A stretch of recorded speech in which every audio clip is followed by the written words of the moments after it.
Salut les amis, j'espère que vous allez bien. La journée d'aujourd'hui, voilà, je viens d'encaisser un vrai stop loss. Voilà, un vrai stop loss. Et quand on fait un stop loss, la question qu'on se pose, ce n'est pas de savoir combien on a perdu. Non. La vraie question qu'on se pose, est-ce que le trade sur lequel j'ai fait un stop loss, est-ce que, comment on appelle, est-ce que ce trade respecte vraiment le système de trading? Ça, c'est la question fondamentale à se poser. Est-ce que le trade sur lequel j'ai fait ce stop loss, est-ce que ce trade respecte le système? Et c'est la première chose à examiner d'abord parce que ça ne sert à rien d'exécuter un trade qui ne respecte pas le système et qui fait un stop loss ou un TP. Parce que le vrai trade est basé sur un avantage.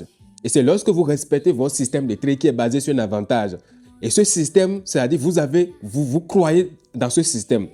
Vous croyez à ce système et vous savez que si vous faites toujours la même chose sur la durée, vous allez vous en sortir. Là, dans ce contexte, lorsque vous faites un stop loss, même un TP, la question à se poser, ce n'est pas combien j'ai perdu, combien j'ai gagné. La question fondamentale, est-ce que le trade là respecte le système? Donc, nous avons encaissé un stop loss aujourd'hui. Et voilà, nous irons sur le marché. Je vais vous montrer, on va examiner ensemble, est-ce que le trade là, est-ce que ça respecte vraiment notre manière de faire? Et c'est ce que nous allons faire dans cette vidéo et dans les prochaines minutes. Merci beaucoup et on y va. Toujours la cohérence. Merci.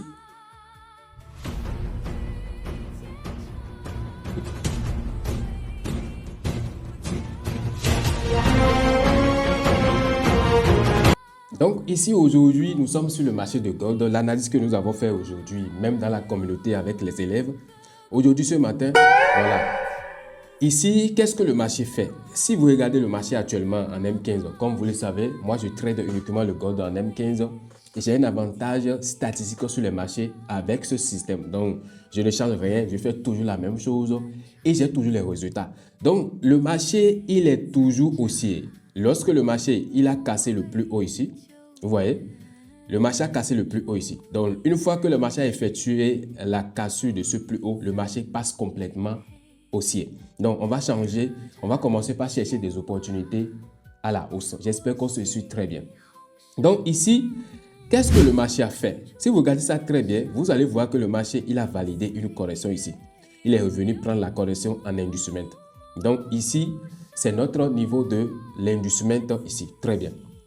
Regardez ça très bien. Donc, le marché a pris l'inducement ici. Le marché a cassé l'inducement. Et après, le marché a cassé le plus haut ici. Donc, nous avons le dernier plus bas haut de la structure qui est ici. Et nous avons le plus haut qui est ici. Très bien. Après ça, le marché a encore validé une correction ici. Et c'est la dernière correction validée de la structure. Là, notre niveau de l'inducement. Clair.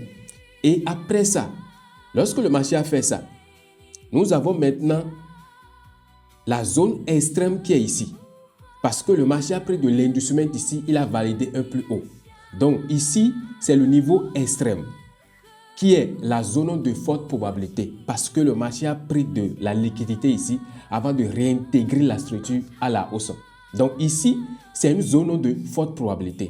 Donc la question fondamentale, est-ce que cette zone respecte notre manière de faire? La réponse est oui. Il n'y a rien de compliqué ici. Ça respecte exactement notre manière de faire et c'est la dernière, comment on appelle, le dernier plus bas haut de la structure qui est ici. Ce qui veut dire que lorsque le marché va casser ici, là, c'est changement de tendance. Donc, cette zone, c'est une zone de forte probabilité.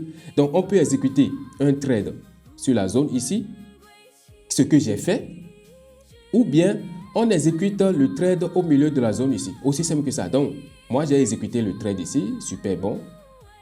Voilà, j'ai exécuté le trade, quelque chose du genre. Voilà. Voilà, et j'ai visé les plus hauts ici. J'ai visé un risque ratio de 4R, le risque ratio minimum pour la stratégie.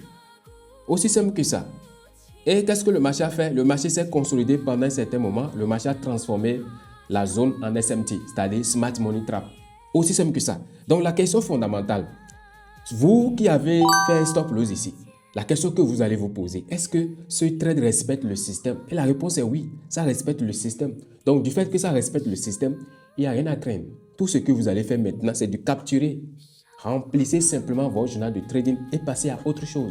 C'est aussi simple que ça. Votre travail consiste simplement à exécuter le système de trade à la perfection et vous concentrer sur la durée. Aussi simple que ça. Par exemple, Moi, actuellement, je suis à 4 trades pour la semaine. Ceci, c'est le 4e trade. J'ai fait stop loss. Donc, je suis à 2 trades de stop loss et 2 trades de TP. Et les TP, j'ai fait combien? J'ai fait 16 R sur les TP et 2 stop loss. Donc, si on enlève les 2 stop loss dans les 16, je suis à combien?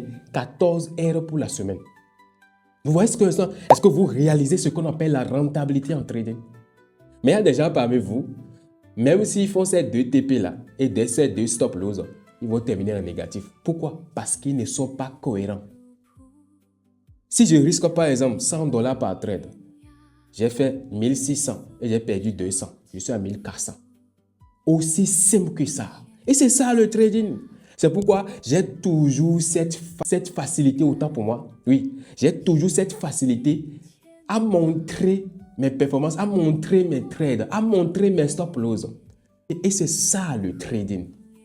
Oui, c'est ça le trading. Si je trouve encore une opportunité, je vais encore exécuter. Même si ça fait un stop loss, je m'en fous complètement.